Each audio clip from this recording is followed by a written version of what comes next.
How the hell did I let myself get here? I muttered under my breath, staring at the mess I had made of my life.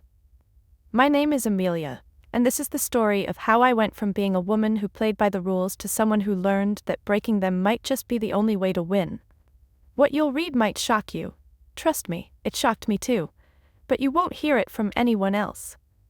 Well, maybe not perfect, but close enough. Tyler and I had built a world together. We were partners, in every sense of the word, at least that's what I had believed. We bought a small apartment in the city, a cozy, 2-bedroom place. I remember the first time we walked into it, the hardwood floors, the open kitchen that I knew would be perfect for our late-night dinners, the soft light coming through the big windows. It felt like our future, our shared dreams. I had visions of us growing old together in that space. But now, as I think about it, I wonder how much of that vision was actually a dream, and how much of it was me convincing myself that this was the life I deserved. Maybe it was the routine, the soft hum of our shared days, the quiet mornings with coffee brewing, the easy laughter over breakfast that made me feel safe.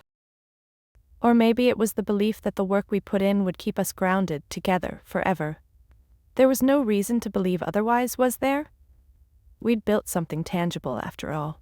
Looking back, though, I realize I was so busy keeping the peace, so absorbed in making everything run smoothly, that I didn't see the small changes, the little things I began to overlook.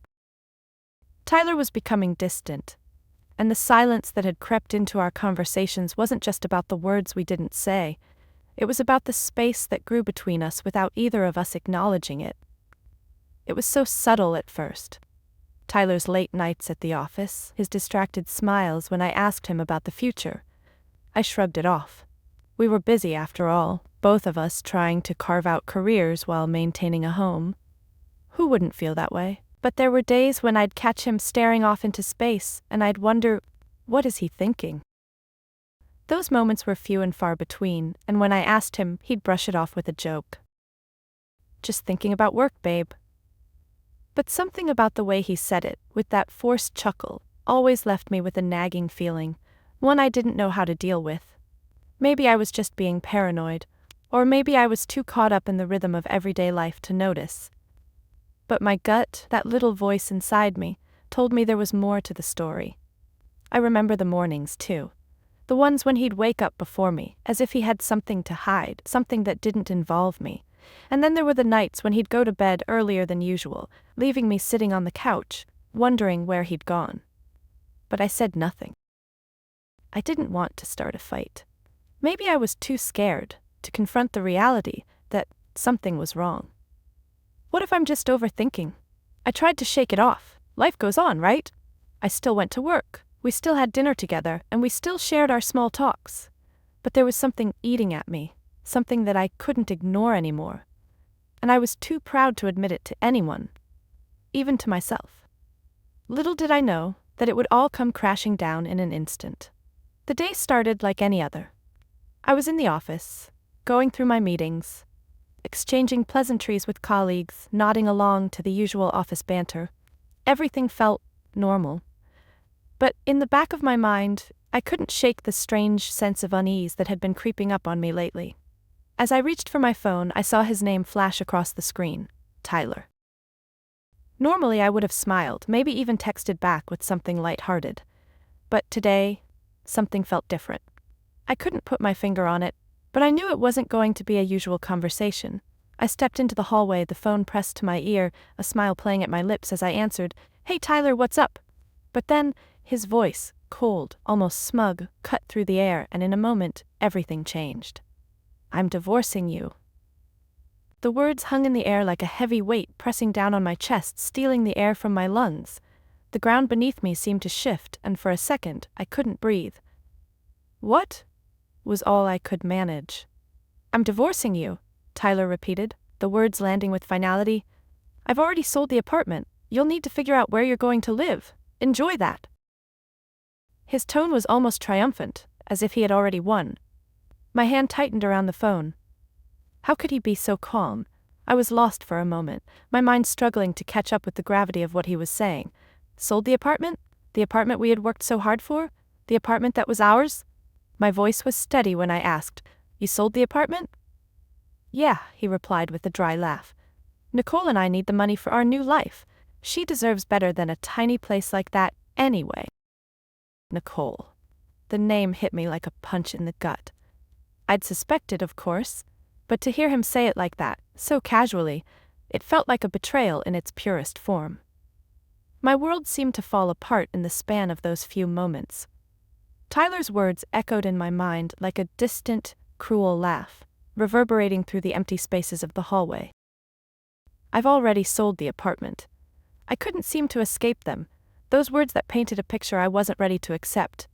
A picture that had no place in the life I had built with him, the life I thought we both cherished. You sold the apartment? I repeated, my voice trembling just enough to let him know that I was reeling, but not enough to show him the depths of the betrayal I was feeling. I couldn't give him that satisfaction. Yeah, I already told you, it's done, he said nonchalantly, as though he were discussing something trivial like the weather or a forgotten errand. Nicole and I need to set up our life together. You'll be fine.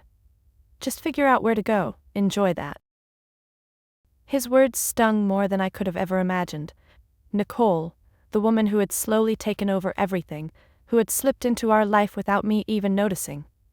I thought we were partners. I thought I was building something with Tyler. How could he do this? How could he betray me like this, without any remorse, without even the decency to pretend it wasn't happening? The calmness in his voice, the ease with which he spoke, as if I were a stranger, he had no obligation to. This was the man I had married? The anger bubbled up in me, but I swallowed it. There was no way in hell I was going to let him see how much he was affecting me. Sounds good, I said flatly, my tone even, betraying nothing. I wanted him to know I wasn't shaken, that I wasn't a woman to be easily defeated. But inside, I was anything but calm. What the hell just happened? The world felt like it was spinning too fast, too wildly for me to keep up. My thoughts collided, creating a whirlwind of questions. How long had this been going on? Why didn't I see it? How could he be so cold, so calculating? I had known something wasn't right, but I never imagined this. Never imagined that I would be the one left in the dust, left to pick up the shattered pieces of a life I thought was mine. I forced myself to breathe, to steady my shaking hands as I tucked the phone against my ear. Tyler, I'm not going anywhere, I said, my voice almost too quiet but determined. I'm not giving you the satisfaction. Suit yourself, he replied, his voice flat, bored even. But this is what's happening. You'll figure it out. And with that, the call ended. I stood there for a long moment, feeling the weight of his words pressed down on me. The apartment, the one place that had been my sanctuary, my refuge, the embodiment of everything we'd built, was gone, sold. And I had no say in it. How did we get here? I leaned against the wall, pressing my palms to my eyes, trying to collect myself. The day had only just begun, but already it felt like it had shattered into a million pieces. I had to keep it together. I had to keep moving, keep my mind focused. I couldn't let him see me break down. Not now, not after everything I had endured. But how could I not feel lost in that moment? What do I do now? I had no answers, only a swirling chaos inside my chest. My thoughts turned to the apartment again. The place I had fallen in love with, the place that had become a symbol of the life we were supposed to share. And now it was gone. He had sold it without a second thought, as if it had never mattered to him at all. I felt the familiar rush of panic building inside me, but I quickly pushed it aside. I needed a plan. I needed to think, to act. Tyler thought he had won, but he didn't know me. He didn't know what I was capable of when I was pushed too far. The rest of the day was a blur. I went through the motions, meetings, emails, phone calls, with a smile I had perfected over the years. I spoke to my clients as though everything was fine, even though my mind was a storm of thoughts I couldn't control. I couldn't stop thinking about Tyler and his smug voice, about Nicole and how she was now the center of his life. I couldn't stop thinking about the apartment, the betrayal, the fact that I had been so blind, but I also couldn't ignore the one small comforting thought that managed to cut through the haze of everything else. He doesn't know. He doesn't know about the deed. The apartment had been in my name for months now, ever since we refinanced. It had been my decision, a quiet one. I didn't make a fuss about it when the paperwork came through, and Tyler never bothered to ask about the details. He trusted me too much. His carelessness was going to be his downfall. By the time I made it back to my hotel room that evening, the initial shock had faded, and something else had settled in. Resolve. I won't let him get away with this. The next few days felt like a blur, yet every moment felt intensely focused. I went through the motions of work, but my mind was never fully there. I couldn't stop replaying Tyler's words in my head. I've already sold the apartment. Enjoy that, the audacity of it. He had taken something that wasn't his to give away, and yet there I was, left with nothing but his betrayal and my own simmering anger. I knew I had to do something, but part of me wasn't sure where to start. The anger I felt at Tyler was sharp, but it was the feeling of helplessness that lingered. How could he do this? How could someone I had trusted for years turn into the person who could rip everything from beneath me without so much as a second thought? But there was no time to dwell in those feelings. I had to act. I had to focus.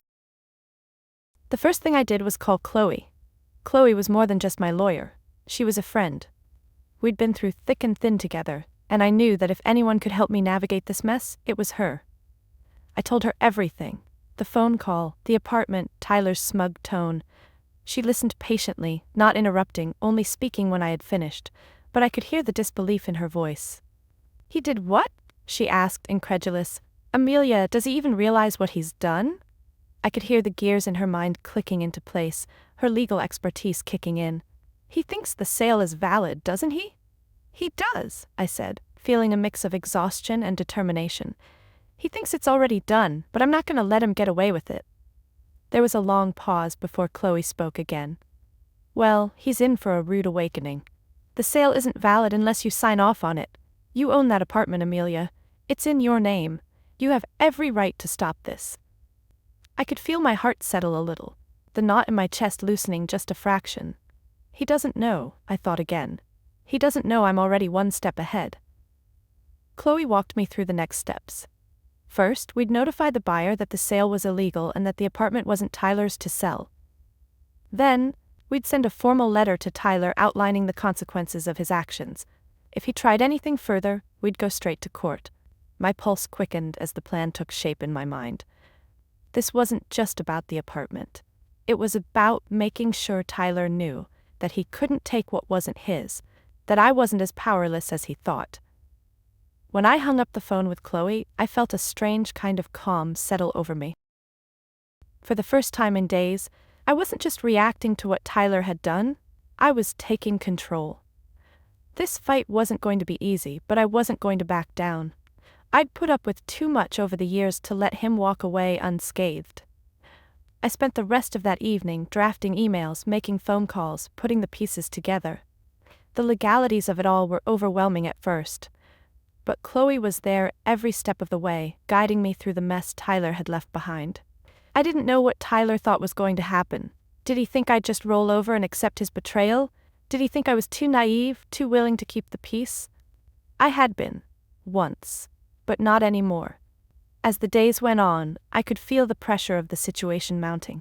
Every call, every email, every step I took felt like I was slowly rebuilding my life, piece by piece. I couldn't allow him to win, to leave me with nothing but the wreckage of our life together. Tyler had taken my trust, my home, and everything we had built. But he didn't know who he was dealing with. He didn't know how strong I could be when I had nothing left to lose. And as the legal papers were filed and the buyer was notified, a strange sense of satisfaction began to settle in my chest. This wasn't just about reclaiming the apartment. This was about reclaiming my life. That night, I walked through the hotel room and stared out at the city skyline. The lights twinkled below, but it didn't bring me the comfort it once did. The world still felt off balance, but I was beginning to find my footing again. Tyler thought he had won, but he was about to find out that I wasn't as easily defeated as he had assumed. I couldn't help but smile a little at the thought. This fight wasn't over yet, and I was ready for whatever came next. The moment I landed back in the city, everything that had felt so out of control slowly began to settle into place. The plane ride had given me hours to think, to prepare, to run through all the steps in my mind. As the wheels touched the runway, my pulse quickened. This was it. This was the moment I had been waiting for, and the resolve that had been growing inside me over the past few days now felt like a shield wrapping around my heart. I hadn't called Tyler yet. He hadn't reached out either, surprisingly silent. Maybe he thought I'd give in, or maybe he thought I was too weak to fight. Whatever the reason, I wasn't going to let him keep me in the dark any longer. I immediately dialed Chloe's number. I needed to know what had been done, what came next. She picked up after the second ring, and I could hear the efficiency in her voice. "We've done it. The buyer knows the sale is void," she said. "They're willing to cooperate. We're in a good position. As for Tyler..." I could hear the grin in Chloe's tone as she continued. "I sent him the letter this morning. It clearly lays out the fraud charges, the fact that you own the apartment. If he tries anything else, we'll be ready to go to court. If he's smart, he'll back off, but I'm guessing he won't be." My heart beat faster. The buyer knows, Tyler's gonna lose. For the first time in a long while, a smile tugged at my lips. But it was different from the ones I used to wear when I was still trying to make everything okay. This was a smile of victory. It wasn't about winning in the traditional sense. It was about taking back what was mine, what had always been mine. I closed my eyes for a moment, letting the quiet of the hotel room wrap around me. I could feel the walls closing in, but in a way, it wasn't the oppressive weight it had once been. This time, I controlled the space. I controlled what happened next. "Okay, so what's the next step?" I asked, my voice steady, almost detached. I wasn't going to let myself get too emotional. I couldn't afford to. "We wait for his response. He's going to be furious," Chloe said. "And when he shows up, I'll be ready. You're not alone in this, Amelia." It was the reassurance I needed, the strength I hadn't realized I was missing until now. Tyler thought I was powerless. He thought I wouldn't fight. But now I could see it so clearly. He had underestimated me. He had underestimated everything.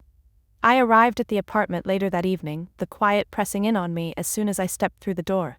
The place felt eerily calm. Tyler's things were still here, his jacket draped over the chair, his shoes casually tossed near the door. But everything about this place felt different now, stripped of the warmth it once held. It was like a foreign space, an empty shell. As I set my suitcase down, I didn't feel sadness or anger. Instead, I felt a strange sort of peace. This wasn't just about getting Tyler out of the apartment. This was about reclaiming control of my life. And that was exactly what I was going to do. Just as I had finished unpacking, I heard the door open. He was here. Tyler's footsteps echoed down the hallway, and I braced myself. I had been preparing for this moment for days, and now it was finally happening. The moment he stepped into the living room, his eyes immediately fell on the letter Chloe had sent. His face twisted in a mixture of confusion and fury. His jaw tightened, his hands clutching the letter like it was the last thing standing between him and total defeat. "What the hell is this?" he shouted, waving the letter at me. "You're telling me I can't sell the apartment? It's half mine, Amelia. I don't know what you're trying to pull here, but this is ridiculous." I crossed my arms, standing my ground. "No, Tyler. It's not half yours, not anymore." My voice was steady, unyielding. "The deed's been in my name for months. You can't sell something you don't own." He froze, his eyes narrowing in disbelief. Did he really not know? Did he honestly think I had been unaware of what he was doing? That I hadn't been paying attention when he signed the paperwork, too distracted by his charm to notice the fine print? I grabbed the deed from the file I had prepared earlier and held it up for him to see. "This is mine," I said, the words ringing clear and true. "You signed off on it months ago when we refinanced. Don't pretend like you didn't know, or did you just skim the paperwork like you always do?" For a long moment, Tyler didn't respond. Then, his face twisted into a sneer. "You think you're so clever, don't you? This doesn't change anything. I've already made a deal, and you're going to look like a fool when it all falls apart." I didn't flinch. "The sale is void, Tyler. The buyer knows. You don't have a leg to stand on." I stepped closer to him, lowering my voice. "And if you've spent any of the deposit money already, you're in even bigger trouble. Fraud, remember?" His confidence began to crack. He stepped back, avoiding my gaze. "You don't know what you're talking about," he muttered, his voice faltering for the first time. For the first time I thought, he's scared. I wasn't done yet. "Oh, I know exactly what I'm talking about, Tyler. You've been treating me like I'm stupid for years, but you're not going to get away with it. Not this time. He started pacing, his frustration mounting. This is ridiculous. You can't just kick me out of here. This is my apartment too. It's mine. No, I said, my voice cold but firm. It's mine. And you're lucky I'm giving you time to pack your things.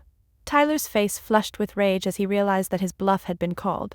But this time, it wasn't going to work. I wasn't going to let him win again. Tyler's anger escalated in the days that followed, morphing from frustration to desperation. He called me repeatedly, his messages varying between pleading apologies and frantic threats. His voice was shaky, filled with a panic I had never heard before. It was a stark contrast to the cold indifference he had shown on the phone that day. Now, he was the one scrambling, realizing too late that his carefully constructed web of lies and manipulations had unraveled. I didn't respond to his calls. There was no need to. Tyler had spent years trying to control me, trying to keep me in the dark, believing that I was too weak to see what he was doing. But now, the tables had turned. I was done being his passive partner. This time, I was going to fight, and I was going to win. Every time I glanced at the phone, I saw a new voicemail or a missed call from him. His voice, laced with desperation, tried to get through to me. "Amelia, please," he begged in one of his messages. "I screwed up, but we can fix this. We can work this out, okay?" I didn't bother listening to the rest of the message. It was the same old routine, the same broken promises and lies. We can work this out? How could I ever trust him again after everything he had done? How could I ever look at him and believe that he cared about me, about us? He had already shown me his true colors, and now there was no going back. Instead of feeling guilty, instead of feeling regret, a strange sense of clarity filled me. The apartment, the one place I had once shared with him, no longer held any sentimental value. It was just a building, a structure that no longer held the memories I once cherished. Those moments were gone, erased by his betrayal. But now I was standing in the rubble, and I was ready to rebuild. Chloe continued to guide me through the process. She worked behind the scenes, ensuring that every legal loophole was covered, making sure that Tyler's attempt at manipulating the system wouldn't go unnoticed. Her updates were quick, concise, and always reassuring. "Everything's moving smoothly, Amelia," she'd say, her confidence infusing me with a sense of strength. "The buyer is on board with the legal proceedings, and Tyler's attempts at dodging responsibility are only making him look worse." I found myself slipping into a rhythm, calls with Chloe, preparing legal documents, and managing my own thoughts. I couldn't help but feel a growing sense of anticipation, the kind you feel right before you cross the finish line after a long race. I was getting closer to the end of this chapter, and I knew that when it was over, I would walk away with something far more valuable than any apartment or material possession: my peace of mind. Tyler, on the other hand, continued to spiral. I knew that his frustration had turned into panic when he showed up unannounced one afternoon. His face was pale, eyes wide with a mixture of disbelief and rage. It was almost comical, the way he stormed into the apartment, like he was expecting me to crumble in front of him.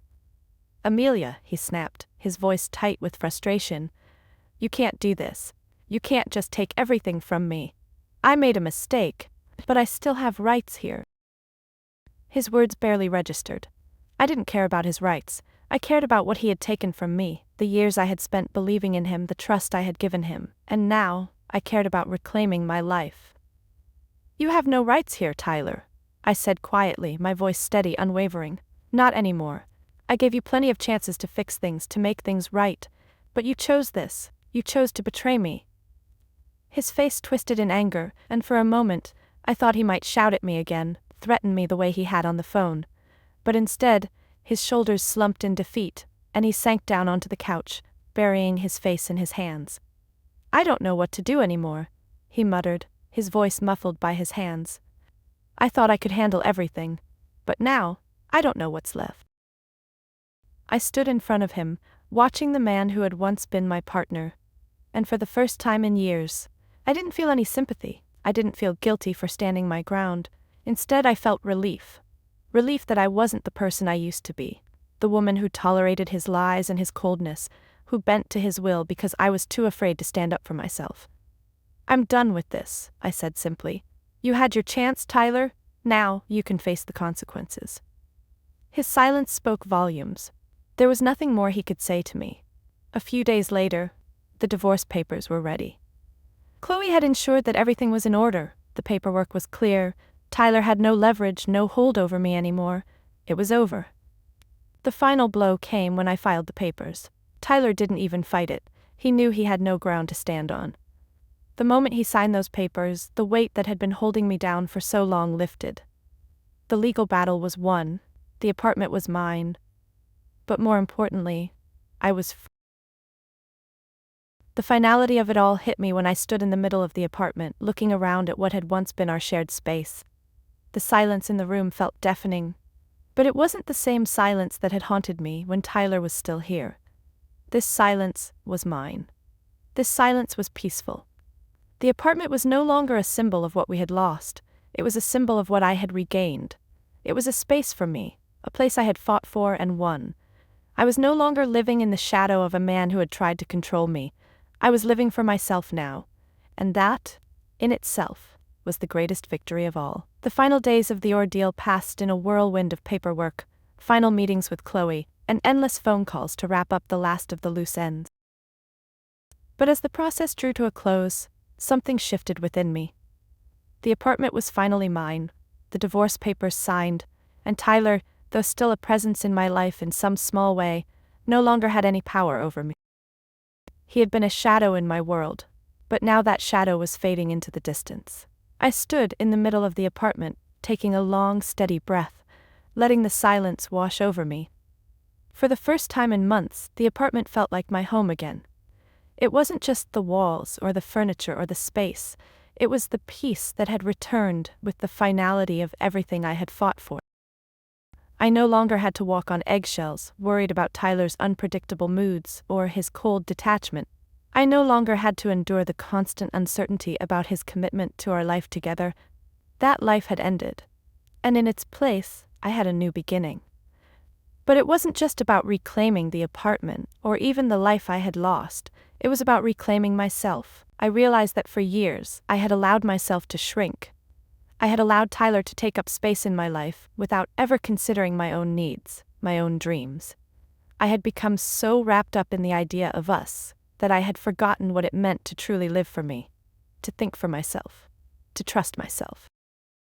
Lauren came over a few days after the papers were filed.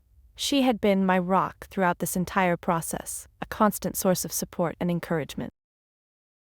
As she stepped into the apartment, she looked around, her eyes taking in the subtle changes I had made since Tyler had left. The clutter was gone. The atmosphere was lighter, brighter. There was an undeniable warmth in the air, a feeling of hope that hadn't been there before. "You've really turned this place around, haven't you?" she said with a smile, her voice warm and approving. I nodded, a small smile playing at my lips. "It's different now. It's mine." She raised an eyebrow. "That's the spirit." "I'm not just taking back the apartment," I said, my voice steady but tinged with an emotion I hadn't fully processed yet. "I'm taking back my life. Everything that I lost in that marriage, it's mine again, and I'm not going to let anyone take it away from me." Lauren's eyes softened as she pulled me into a tight hug. "I'm so proud of you," she whispered. "You've been through so much, but you've come out stronger. You're going to be okay, Amelia. Better than okay." Her words echoed in my mind long after we parted ways. I'm gonna be okay. I spent the next few weeks going through the apartment one room at a time. It wasn't just about redecorating, it was about reasserting my own identity. I moved things around, rearranged furniture, brought in new pieces that reflected my style, my personality. The apartment transformed just as I had. I couldn't help but marvel at how much had changed. I was no longer just existing. I was living. I was reclaiming the space that had been taken from me, both physically and emotionally. And for the first time in years, I felt truly in control. The weight of the past, the years of doubt, of insecurity, had lifted. It wasn't just about winning the legal battle or gaining ownership of a property. It was about winning back my own sense of self-worth. As the days turned into weeks, I could feel the grip of Tyler's influence loosen further. I hadn't heard from him since he signed the divorce papers, and I didn't expect to. He was gone, in more ways than one. And though I couldn't deny the sadness that lingered in my chest, the sadness for the future we had once hoped for the love I had lost, I no longer felt like I was drowning in it. I had let go. Chloe called me one last time with the final updates on the legal proceedings. The buyer, who had initially been confused and upset, had cooperated fully, and the fraud charges against Tyler had been dismissed. The case had been resolved, and all that was left was the final divorce decree. "You're free, Amelia," Chloe said with a smile in her voice. "Everything is final now. You can start fresh without looking over your shoulder." I felt a weight lift off my shoulders as I heard those words. I'm free. The finality of it all hit me in waves, and for the first time since this journey began, I felt like I could finally breathe again. Tyler's messages had stopped. The noise of his presence, his manipulations, had faded into nothingness. What was left was just me, stronger, more independent, and free. And I was ready to move forward, to take control of my future, and to never allow myself to be trapped again. The apartment was mine, but it was more than just a physical space. It was a symbol of the new life I was building, the life I had fought so hard to reclaim.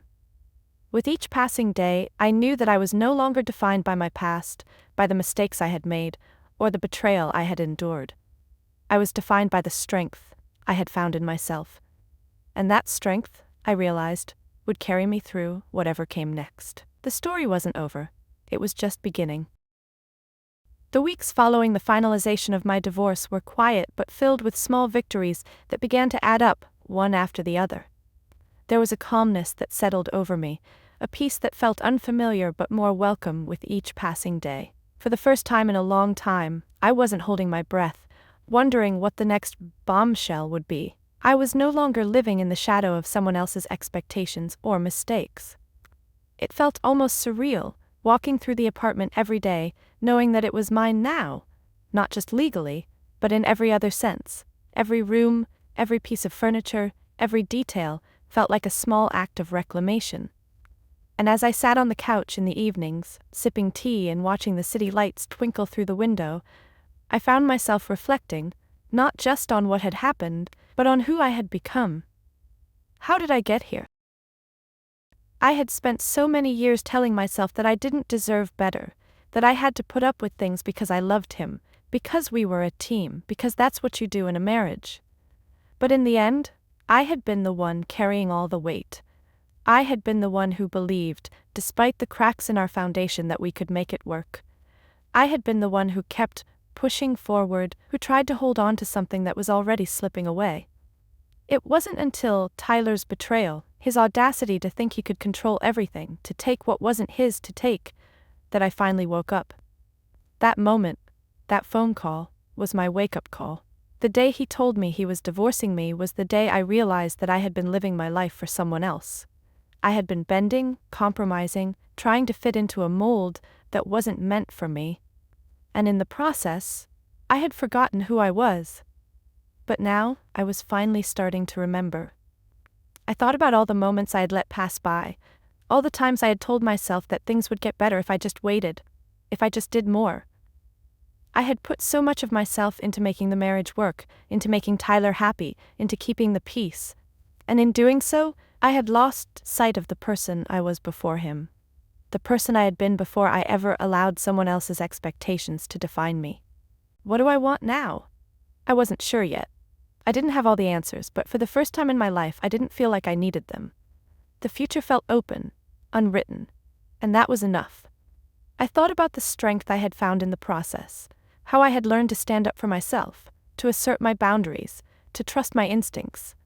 For so long, I had let fear and insecurity dictate my decisions. But now, I was making decisions based on what was best for me.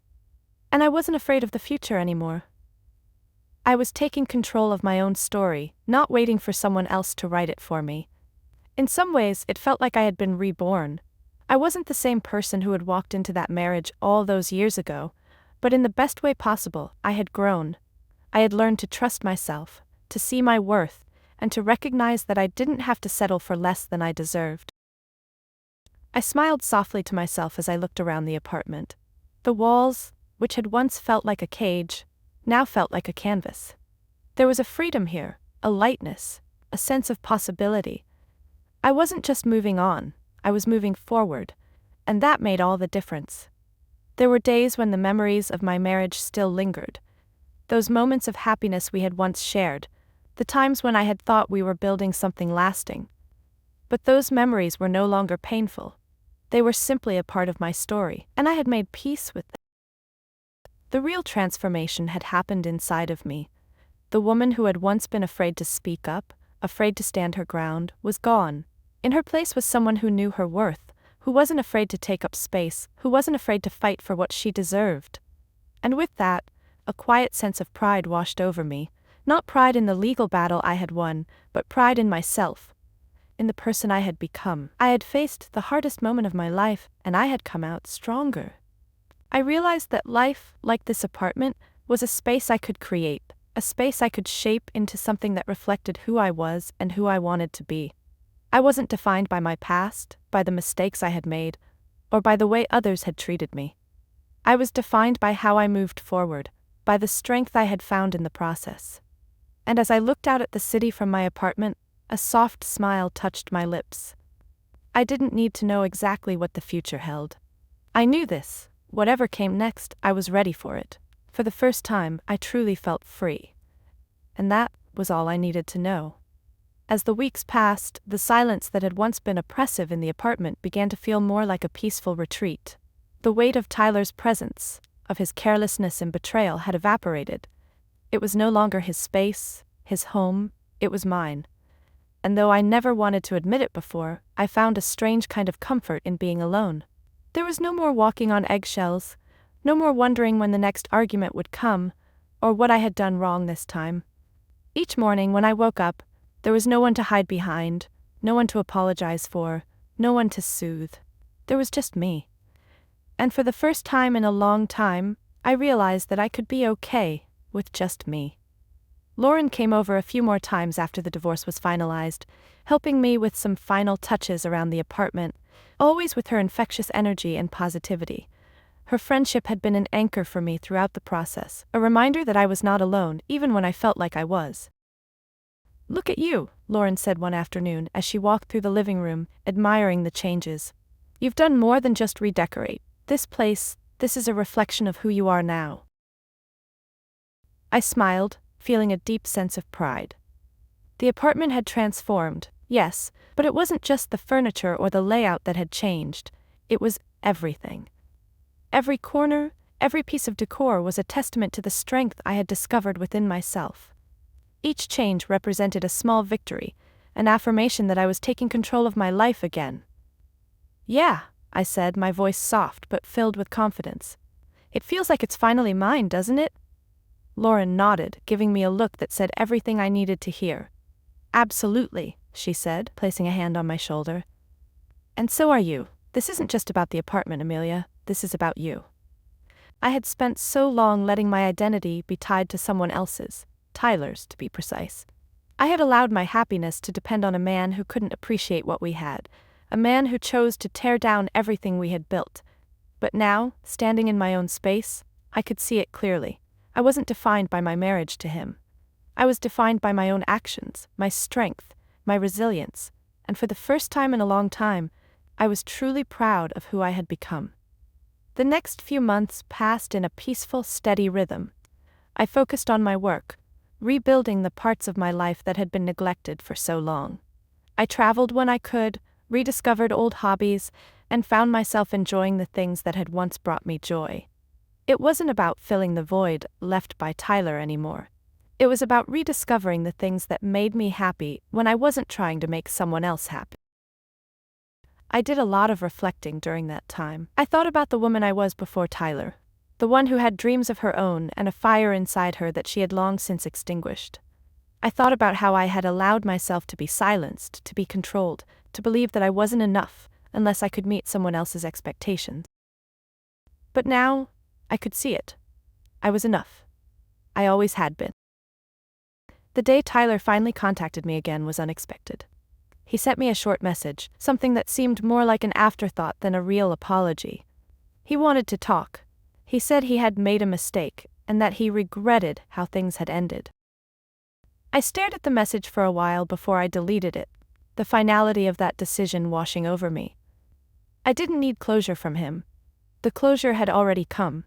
It had come in the form of me standing up for myself, of me realizing that I didn't need him to move forward, to be happy, or to reclaim my life. And so I left the past behind, fully, completely, and without looking back. I realized that in the absence of Tyler, I had found myself. I had found a version of me that was stronger, more grounded, and more self-aware than I had ever been. It wasn't easy to get here. It had been painful, lonely, and full of doubt at times. But I had made it, and now I was no longer just surviving. I was thriving. The journey was far from over, life would continue and I would continue to grow, but for the first time in a long time I wasn't afraid of what the future held. I knew that no matter what came my way, I had the strength to face it, to adapt, and to continue moving forward. I took a deep breath, standing by the window, the city's lights twinkling before me. The apartment was quiet, but it felt like home. It felt like my home. And I was at peace.